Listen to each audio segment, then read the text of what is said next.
Thank you for watching this virtual lecture event hosted by the Institute of World Politics. For those of you who are new, IWP is a graduate school of national security and international affairs. We have 5 master's degree programs, 18 certificates of study, and a new doctoral program. We also offer the opportunity to take a single course without having to pay an entire semester's worth of tuition cost. One can also audit such a course at a much less cost. If you are interested in learning more about us, please visit iwp.edu. Today's webinar will highlight several functional aspects of an actor's craft that are also pertinent to the national security practitioner and policymaker. These include training to truly listen, attaching action to words, using the what if to create and to foresee possible scenarios, choreographing the sequence of actions and meanings to achieve a scenario objective with maximum impact, and more. This evening, we will be hearing from IWP student Sebastian Sporano. Sebastian is currently creative and executive director of Dacian Wolf Productions, a stage and film development and production company, where he actively writes, directs, and produces. A former lecturing professor of acting and movement at Pace University in New York City, he holds a BFA in dance and theater, an MBA in accounting, a certificate of completion of the 2-year professional acting program at the William Esper Studio in New York City, and he is a candidate for the Masters in Statecraft and National Security Affairs at IWP. Since arriving in the United States from his native Bucharest, Romania in 1982, Sebastian has toured with the internationally acclaimed Palabolis Dance Theater and has taught movement, acting, and choreography workshops in Romania, Russia, Korea, Japan, Italy, Chile, Argentina, as well as at many universities in the United States. His current interests revolve around projects dealing with disinformation and narrative warfare. For more information, you can visit www.sebastiantudores.com, which will also be linked in the chat. Sebastian, welcome, and thank you so much for being here today. Thank you so much, Lindsay. I really appreciate the invitation. And I'm excited and cautious about this contribution. So I, as you've probably heard from that bio that I is very humbling, and it's the one I wrote and sent to you guys. This is not something I normally do in terms of lecturing about dance or lecturing about acting. Those are things that we normally get into a place, a studio, and try on and explore through and discover things. So I'm going to try as much as possible to keep this as engaging and interactive as possible through a webinar, but it is a little bizarre. Ideally would be in some space doing things. So I'm going to ask that at some point, you might want to have the chat box available to you. And I asked Lindsay to make it available for this webinar. And if we could kind of reserve it for the few times when I may ask for a little bit of interactivity. It's obviously voluntary, but it might be a little bit more fun. My talking will be minimal, but well, let me start with this. I'm very happy that I have the opportunity. You know, I'm a baby in the national security environment. I've only been at IWP for 1 year, which I consider as, you know, a baby year. And I do want to take this opportunity to say that as a regular kind of citizen who is out in the performing arts world and in the teaching world,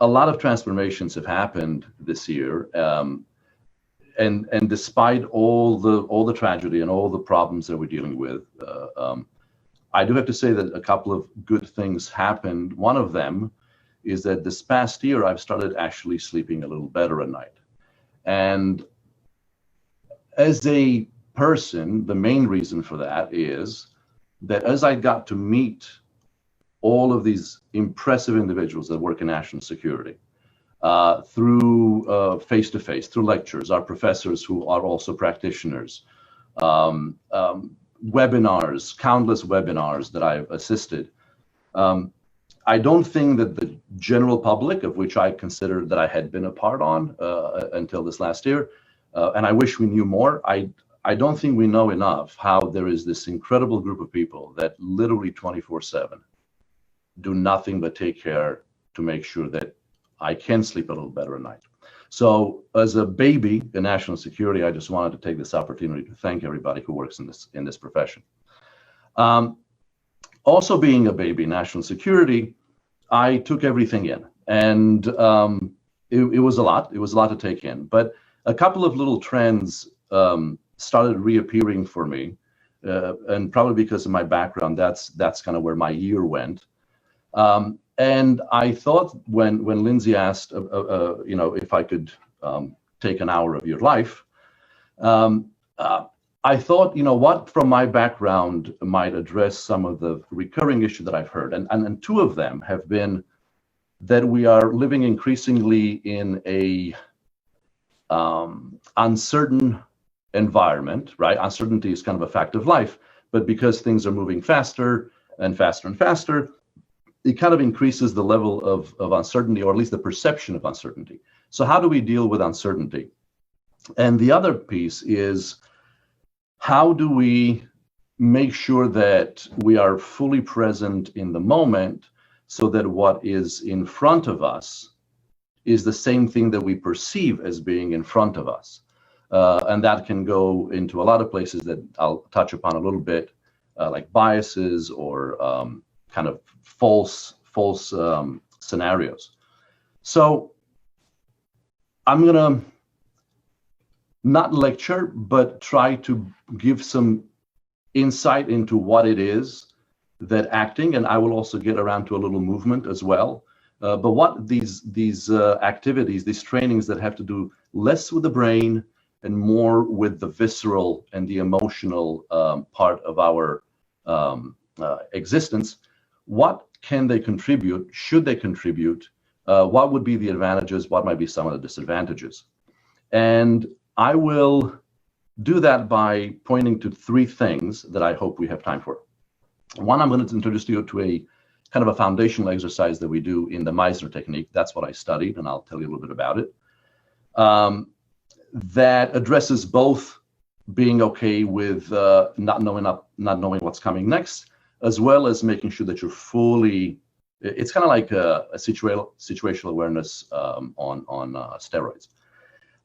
Second, I'm going to present a little exercise that we do that will help us be able to construct endless scenarios that might help us analyze things down to the granular level. And when I say granular level, for me, it's always important to go all the way to human behavior.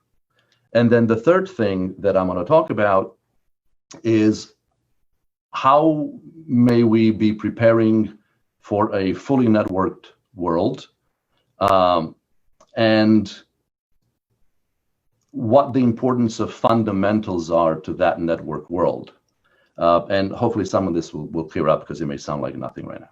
So let me start by giving you the shortest possible demonstration of what acting might be.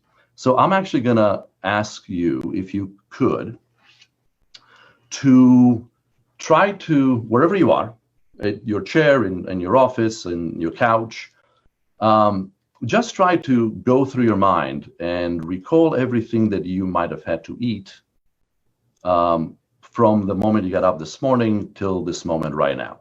And if you have a piece of paper, you might want to even jot it down. But the important thing is to really try to recall what you had to eat, and then just become aware of that. Just list them in your mind, or list them on a piece of paper, and just take a minute to do that.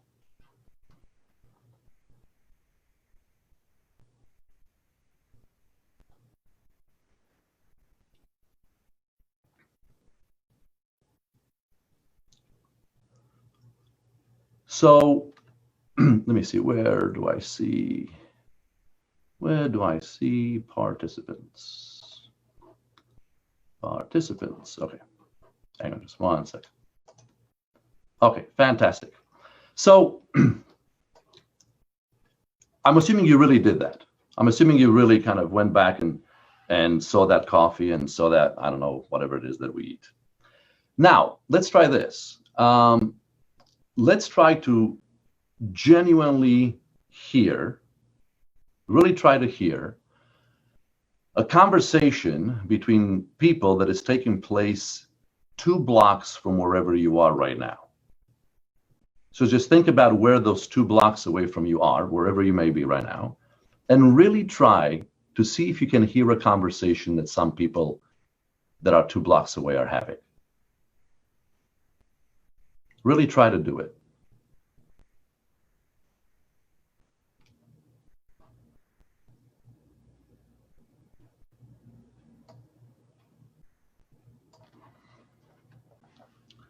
So how many people, and you can maybe raise your hand. I don't know if you know how to raise your hand. It's in the participants window, right? How many people heard that conversation 2 blocks away? Raise your hand if you did, or put it in the chat box. Okay, we have some hands. So let's think about this.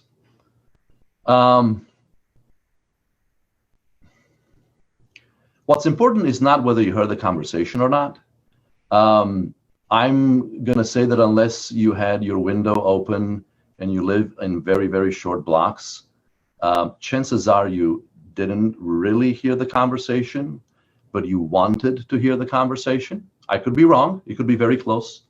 But chances are that if you did hear the conversation 2 blocks away, you have superpowers, or you were going along with the exercise. But the reality is, you probably didn't hear the conversation. Regardless, whether you heard the conversation or not, if you really tried to hear it, just like if you really tried to think about, right, yes, but you must have heard it, whoever, Mr. Barnes. So the main point of this is that if you really try to do that, then you are acting. Because the definition of acting is very, very simple, and acting is not difficult. It's excruciating, actually, but it is simple. Acting is defined as living truthfully under imaginary circumstances. So living is doing, so we can also refer to it as doing truthfully under imaginary circumstances. So contrary to popular belief, acting is not pretending, and acting is not making things up and lying about them. I have to be very, very honest about what I'm doing in that moment. So we do an exercise in Meisner Technique called repetition. And the main reasons for that exercise is to learn the way Meisner put it together, is one, because actors never listened well, and also we get anxious, right? So for example, right now, I have a whole bunch of people looking at me that I can't even see. That might make me a little nervous. I don't script my workshops. I kind of just pinpoint things. So I may start feeling a little self-conscious about, am I going to be able to finish the sentence? Am I making sense? How are they reacting? I can't see you. You all look like a pinhole camera. I don't have that visual feedback so that I can adjust and see how I'm doing. So that can really make me self-conscious. Meisner said, look, the best way to get away from anxiety is to get away from yourself. The reason why we feel self-conscious is because we're kind of standing outside there, staring back at ourselves and judging. Am I making sense? Are these people thinking this was a waste of their time already? How many people put me on mute to finish their budget for tomorrow morning? I don't know. So I'm just going to imagine that you guys are having a great time. So the exercise is very simple. I'm going to actually show you a couple of videos of how it goes down. Even though the only reason he put it together was to get rid of anxiety and to make sure that actors really learn how to listen, as I've guided actors through this exercise, hundreds of them, over more than 6 years, I have to tell you, that it is an incredibly transformational exercise. And this is just the first of 2 years worth of really tough training in getting to know yourself and your weaknesses and your strengths. So what does repetition do?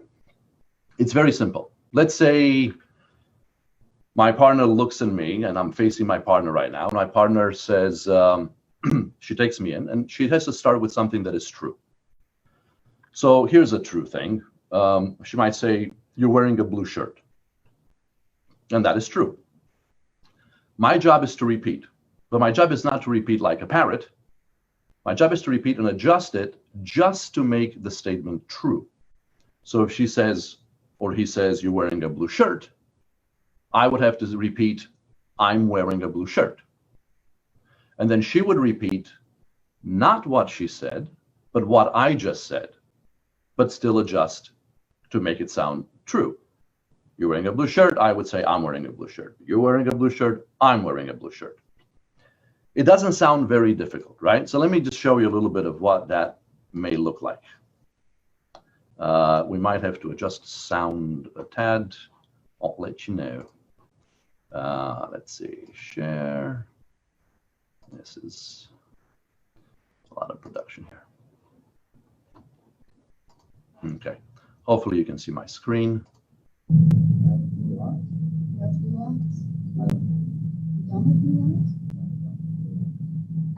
have blue ones? No, I don't have blue ones. They look blue to me. They look blue to you. They look blue to me. They look blue to you. Yes, they look blue to me.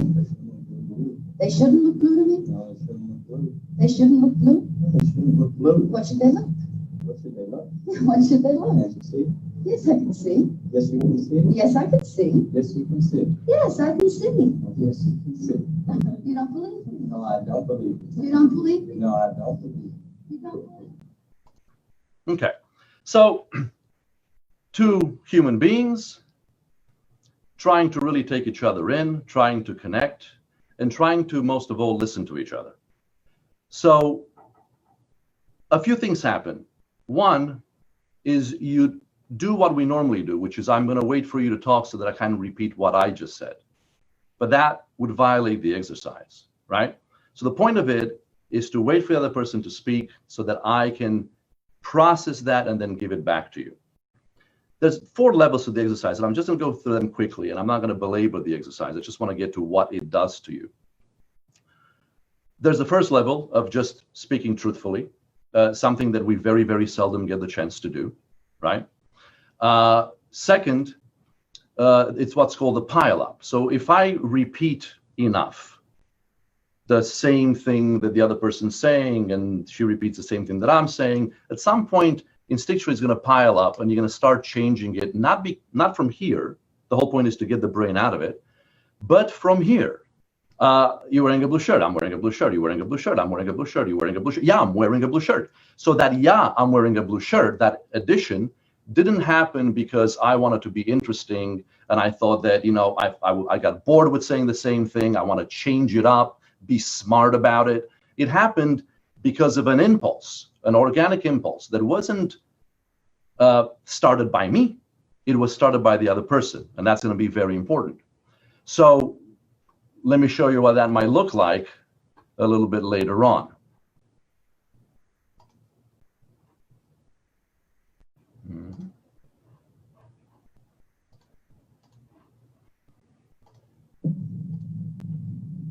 What's up, Bob?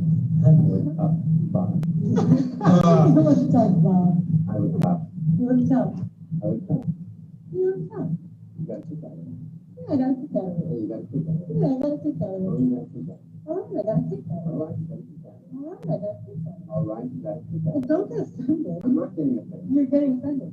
I am. You are getting offended.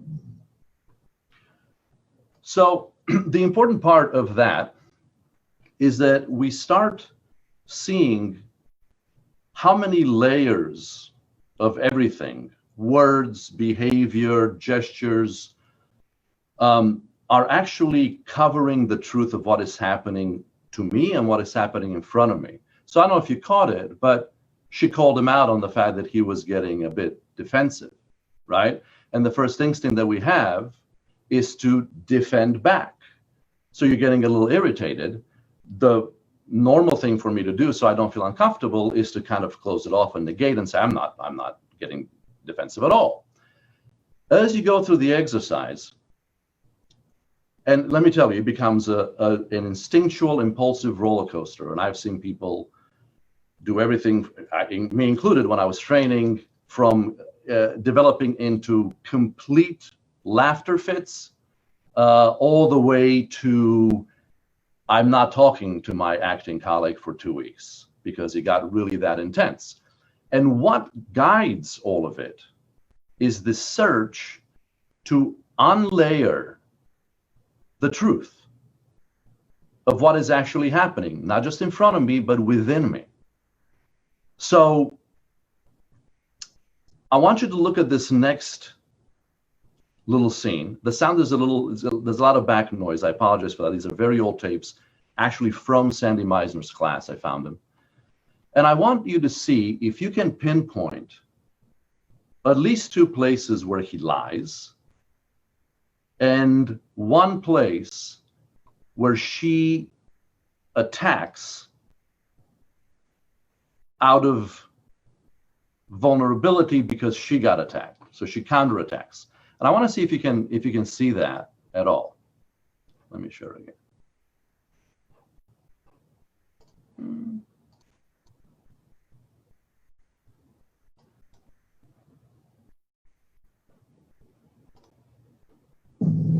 Hands are wrinkled. My pants are wrinkled. Your pants are wrinkled. My pants are wrinkled. You don't care. No, I don't. You really don't care. No, I really don't care. No, you don't. No, I don't. No, you don't. No, I don't. Okay, you don't. Okay. You don't get tested. Steve? You're not getting tested. No, I'm not getting tested. Okay. You're irritated. Uh, Yeah, well, okay. let me just take 2 over there. So the screen was not shared, right? So you're saying that it was impossible for you to tell where they were lying or not? I would assume so. All right, let me try that again.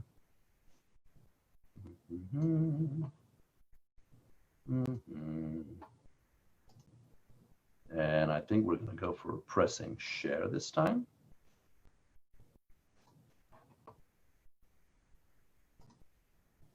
Your pants are wrinkled. My pants are wrinkled.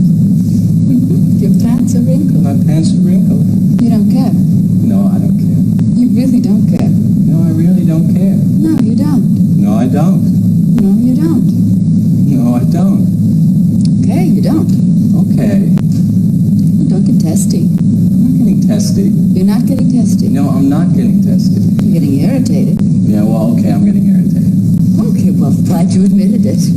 Well, I'm glad that you think so. Getting sarcastic. No, I'm not getting sarcastic. Oh, you're not getting sarcastic. No, I'm not getting sarcastic. Okay, you're not getting sarcastic. Okay, so forget about it.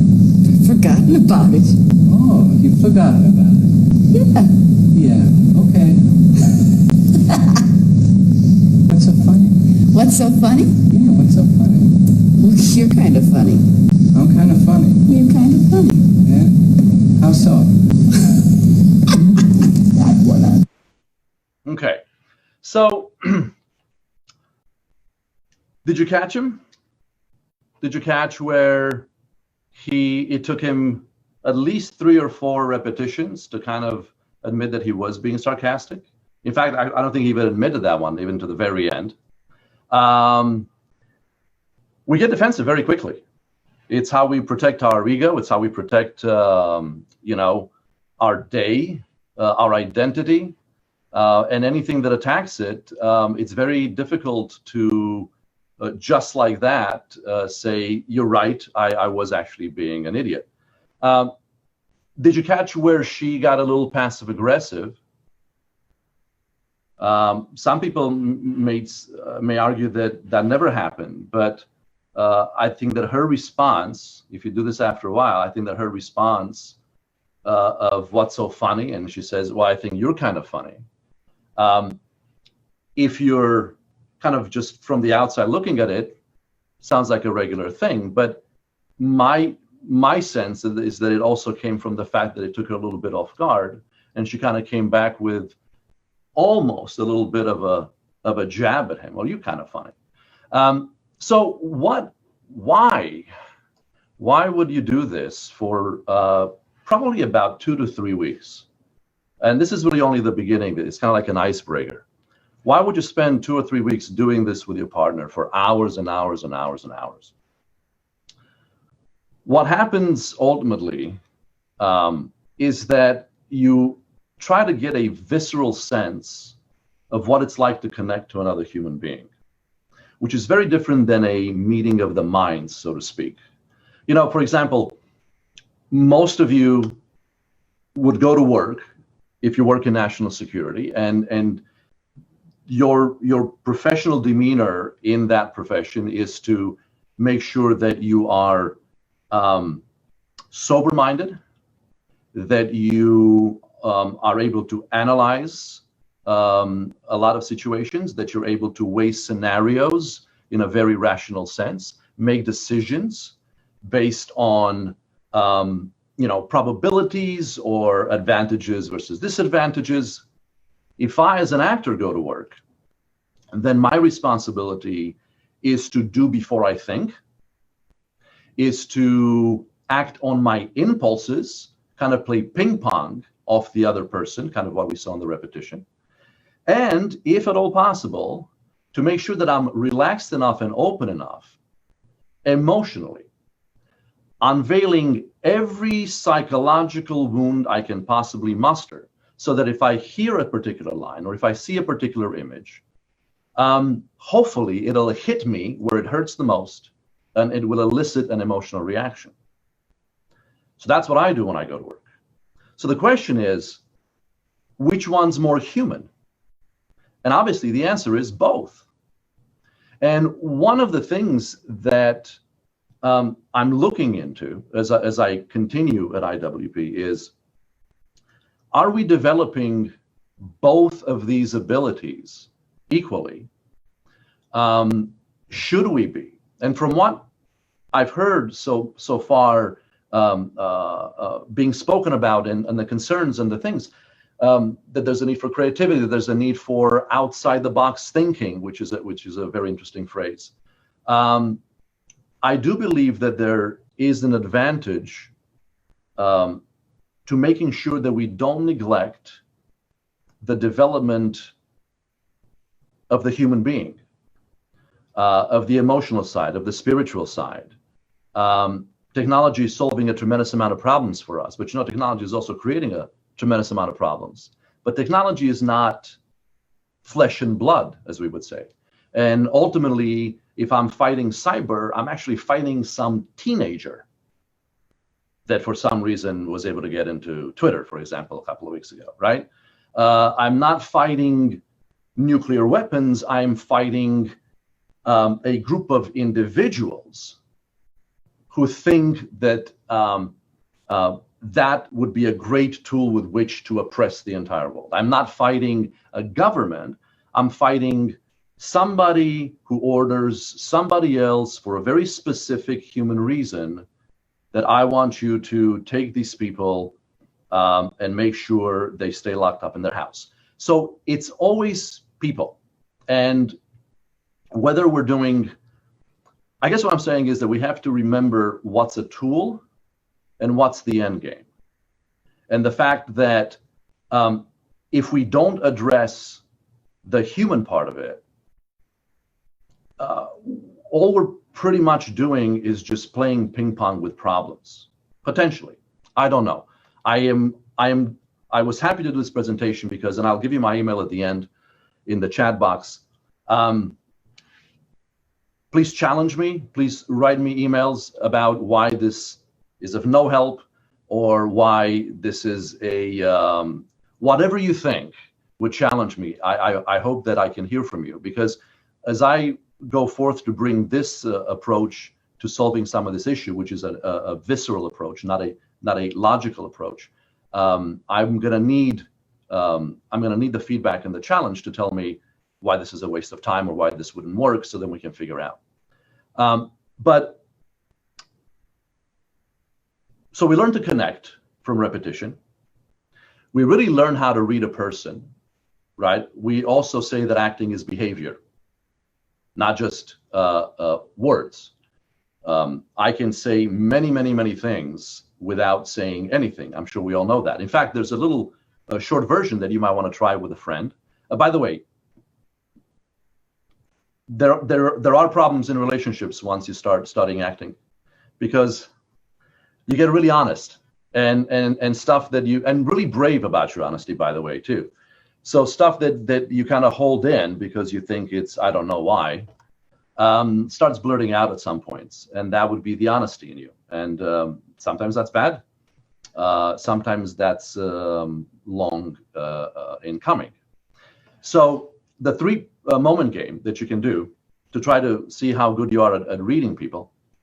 For example, I don't know if you see her, you probably don't see her, but I see Lindsay. I see Lindsay there, and so I'm gonna say something to Lindsay, and then she's just gonna literally repeat back to me what I said. She doesn't have to do anything else. The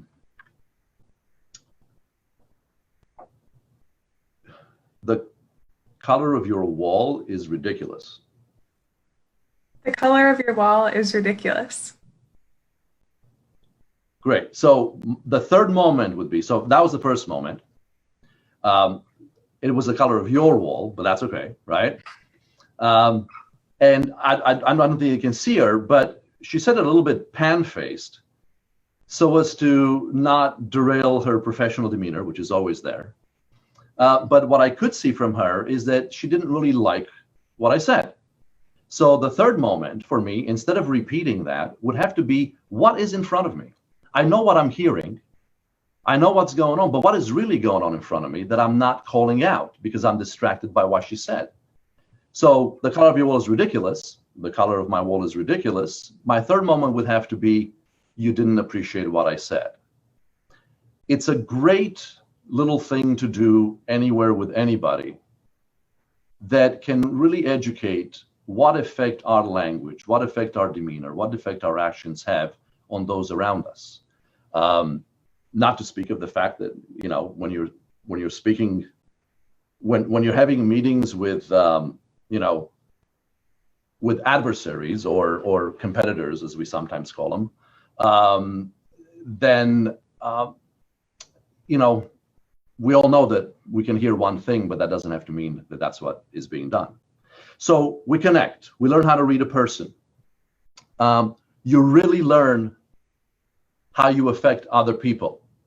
And that is a very, very good lesson for oneself. You definitely learn how to listen, without which we, not only can we not do anything effectively, we probably should not even go into action. So the one thing that you learn is that what I do doesn't really depend on me. I don't generate anything, right? You have a visceral understanding of what it's like to only do what the other person has you do. I think that can even be tied into the concept of proportionality, right, in conflict. What is a proportional response to it? I don't know, it depends what you made me do. You definitely gain a very deep, visceral awareness of yourself. And the most important thing that I want to share with you, because it's very hard to speak about everything that it does to you. And this is one of the things I think why I've heard stuff like creativity and emotional work isn't being brought in to national security, is because you can't really measure it. You can't measure it, you can't quantify it. So then I go, well, how do I budget for it? And how do I know if it has any effect? And I can just say, trust me, it does. But I think we know that it does. To do this kind of work, to do the kind of work where you're trying to, as we say, change people's hearts, not just minds, takes a very, very long time. And if I think of all my students that I've seen literally change in front of my eyes over weeks and months or years, it was only able to happen because we had created a space where it was safe to explore, risk, and absolutely fail. But that takes time. So I started thinking about this because we're talking a lot about disinformation these days and how it's using social media like a sprinkler, basically, right? And I've heard a lot of very valid, legitimate, and effective, rational explanations of how we might go about it. The one most often heard, of course, being, well, we have to really educate people on their biases. We have to explain to them what these biases are, and if they understand them, then they're not going to retweet, or they're not going to repost the meme, et cetera, et cetera. I am going to just throw out that that might not be as easy as we think, precisely because I also understand that eating a box of donuts is most likely not good for me. But I do. So, or if anybody really knows me on the call, I should have said rice pudding. That's my weakness. Now you all know. So I'm afraid that what we're doing a little bit with social media specifically is that it's the same as if we're saying to people, look, sugar kills in large quantities, okay? Now, the only way out of the grocery store is through the cookies aisle. So on the one hand, we're saying, look, I'm really going to clarify things for you. I'll show you what a bias is. I'll make you understand what it is. But you know where you're going to find that explanation? What? In the chaos of social media. So I think there's going to be a challenge in that for them to receive it and to process it and then to be able to act on it. Because I'll remember that donuts are not good for me. But not at the end of the day, after I've had a really rough day, I come home, I open the fridge, there is a tabbouleh salad and a Krispy Kreme. You know, and I know we all want to think that we have great willpower, but you know the Krispy Kreme is gone. So it's the same thing. I understand biases. I understand that I have them. But when I'm upset and when somebody just screamed at me or somebody just attacked my identity, and then I get on Twitter or Instagram, and the first thing I see is something that I believe in, I will repost that thing faster than I can blink. And then I'll say, oh, what have I done? I don't know. How many, forgive my French, hangovers did we commit to never having again? So it takes time.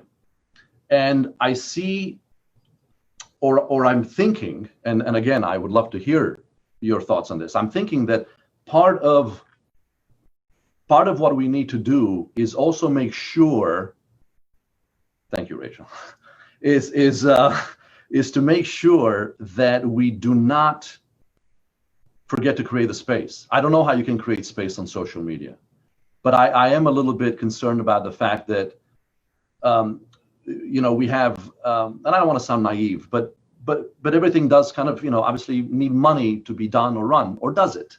I don't know. I think human things might not need as much money as we think. But I'm not hearing enough talk about really helping people literally get off social media. You know, kind of wean off that very addictive habit. So I feel like we're allowing the problem to keep happening, and all we're kind of doing is saying, well, as long as nobody dies, we'll just kind of keep them on there and make sure that they don't spread too much disinformation. But maybe part of the strategy should be, hey, why are you using social media so much as opposed to going for a hike? What, in other words, what is this doing to our human life? And there's countless studies, and I've also worked with high school students for 23 years now. And I can tell you that it is not good for our health. I surveyed each one of my students, so it may be a surprise, those of you who have children, or maybe not a surprise, that they spend, on the average, between 7 and 17 hours of every week on social media. I'm not saying that's a bad thing, but I'm saying that might be a bad thing. So the other thing I'm going to throw out there with this repetition thing is this. To maybe think about the difference between truth understood. I mean, this is a very important element. I do need to be able to understand my biases, for example, right? I do need to be able to understand that. So that's not like that shouldn't be part of the equation. But is it the entire equation? Because it is my experience that truth felt makes a bit more of a long-lasting impact than truth just understood. And if you do get a chance to do these repetition exercises for a considerable amount of time, any actor will tell you that one of the things that has happened, and we know this even from history, is that truth spoken, like honestly spoken, is also, I believe, stronger than truth heard, right?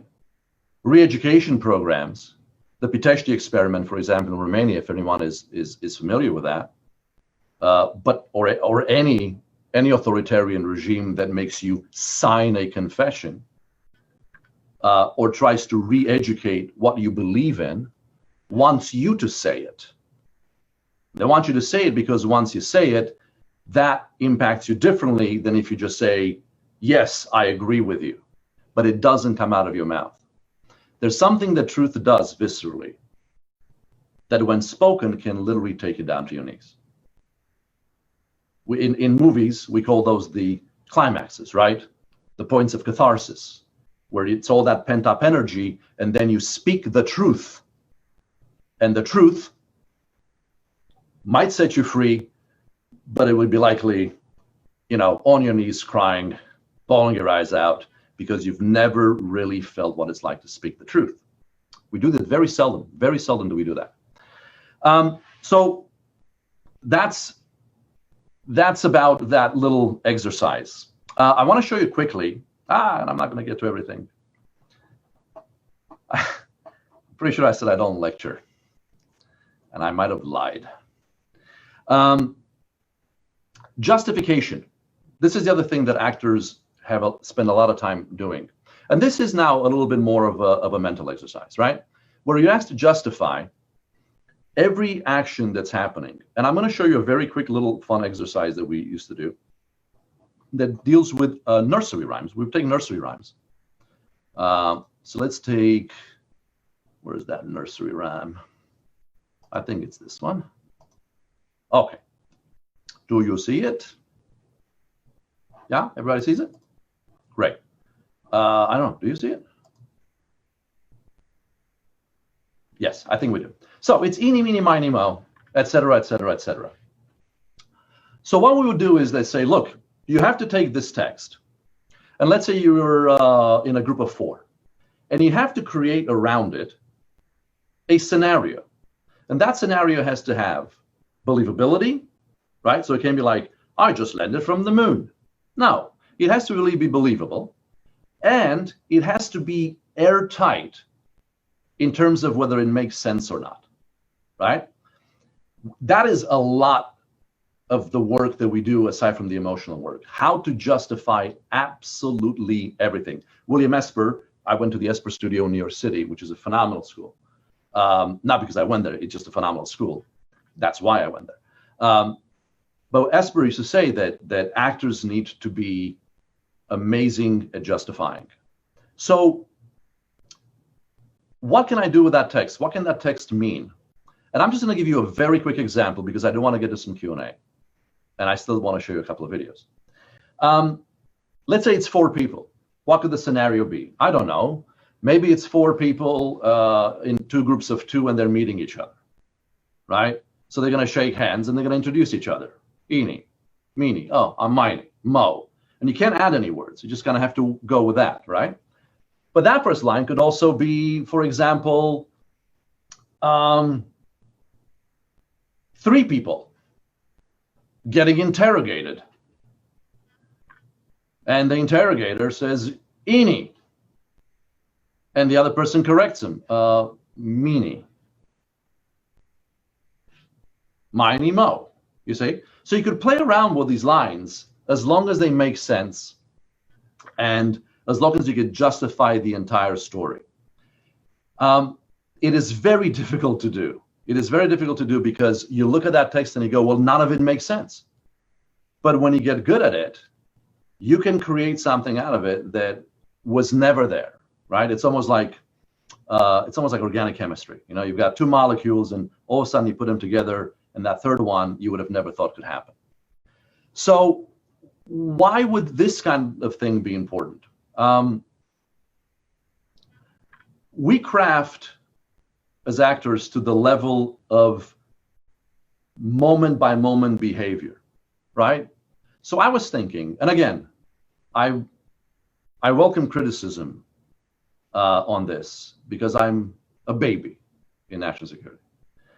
Well, it's probably not nice to criticize a baby too much.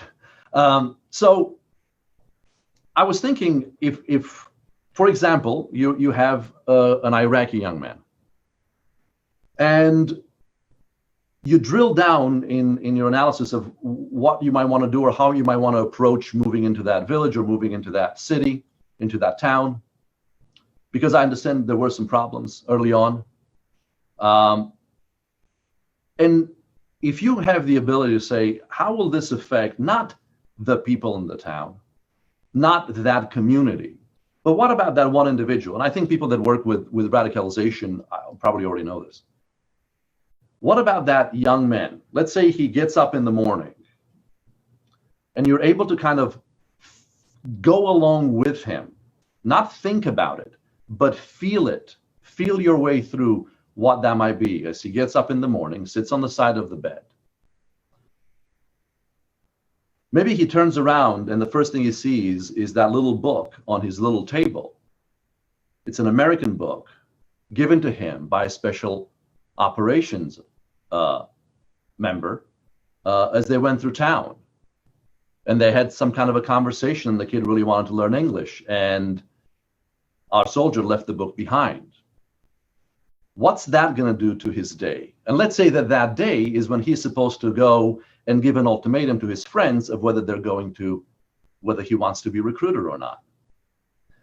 So that's one option, that he's going to sit up, all concerned about what he's going to do, and then he sees that little book, and he'll feel a certain way about the decision he's about to make. Should he should he join him or should he not? As opposed to, let's say he sits up and sits on the side of the bed, and the first place that his focus goes to is a spot in the middle of his floor, which triggers the memory of his brother's face being smashed by an army boot. And then he hears the mom crying and screaming. That kind of granular level might add a little extra layer of how should we approach dealing with a specific situation. And I have to say, we might already be doing this. This is why I'm very cautious, and I keep throwing out these disclaimers because, you know, I don't have a security clearance. I'm not involved in this thing. We might very well be doing these things, and if we are, I think that's fantastic. But my overall thing that I keep coming back to is that I feel that we really need to keep developing the spiritual, emotional part of the human being as much as we're doing the knowledge part of the human being. That you cannot separate the two. And I do feel that the pace going faster and faster and faster and faster is not giving us the room to even figure out who the heck we are. It's not giving us the room to figure out even what we stand for anymore. What is it that we're bringing together? And that's probably not a good place to be, as our entire environment just becomes this very networked mesh of little elements, right? So I just want to show you, and you know, I listened to an entire week. INSA did a really nice week-long series of webinars on women and diversity. It was really enlightening to watch. And there's a lot of talk, even with my high school students, about STEM and how we want to get more young people into STEM. But I also want to show you, because knowledge breeds confidence, but I just want to throw something your way. I just want to throw something else your way. Sorry, I didn't realize I had eating meeny miny mo there for the whole time. I just want to, I'm sure you've all memorized it by now. I want to show you that there might be other options along with, not instead of, but along with, that might also get us to understand. Yeah. Well, I saw a question, and I think that if you watch this, you won't be able to help but empathize or more. Let me just make sure. Hang on a second. Let me do that again. Sorry.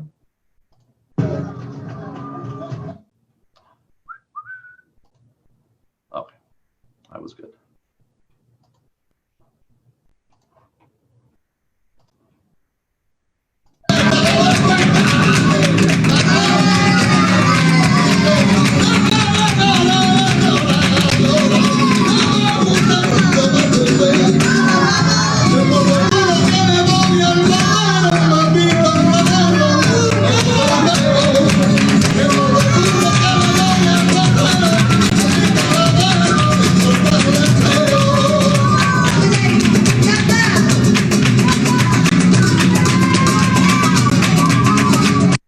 Okay, I could watch that all day because it gives me hope.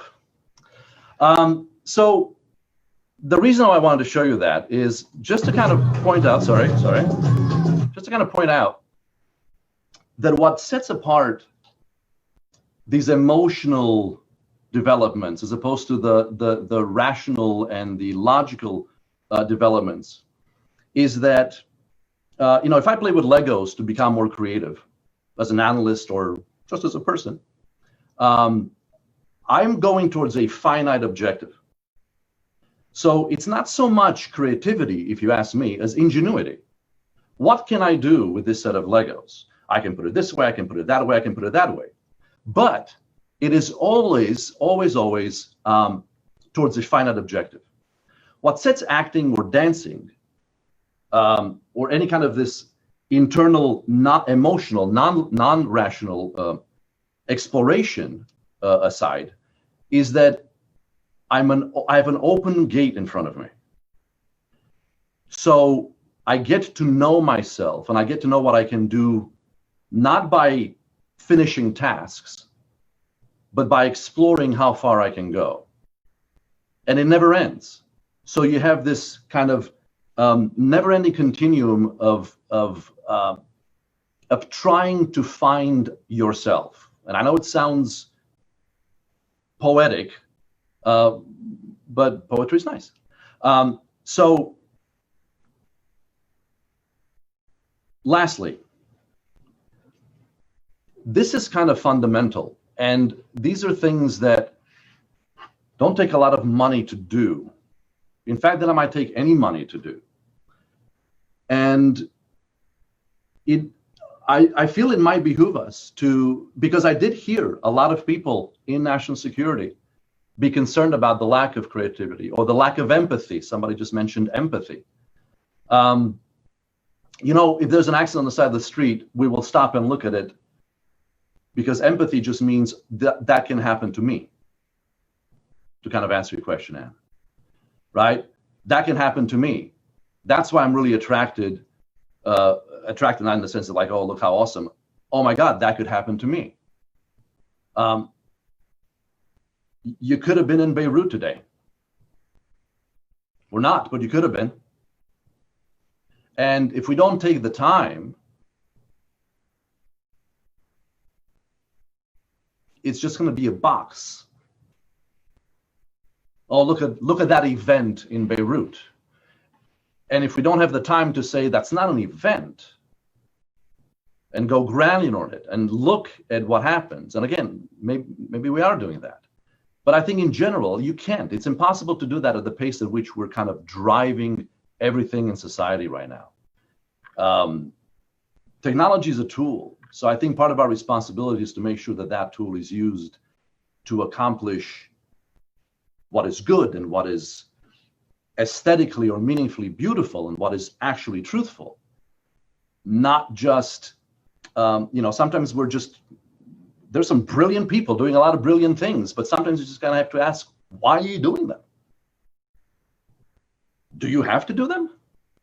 One of my favorite quotes is from Luis Jorge Borges. He's an Argentinian writer who said, "Don't speak unless you can improve the silence." Oh, I long for that world. Our world is full of noise. So I wonder if some of our efforts that we're pouring billions of dollars into might not be better served if we can also at the same time try to kind of take down the temperature, take down the noise, right? Bruce Lee, in his Jeet Kune Do technique, talked a lot about, look, you can't hit a target that doesn't exist. And when you're talking about information that flows like electrons, right?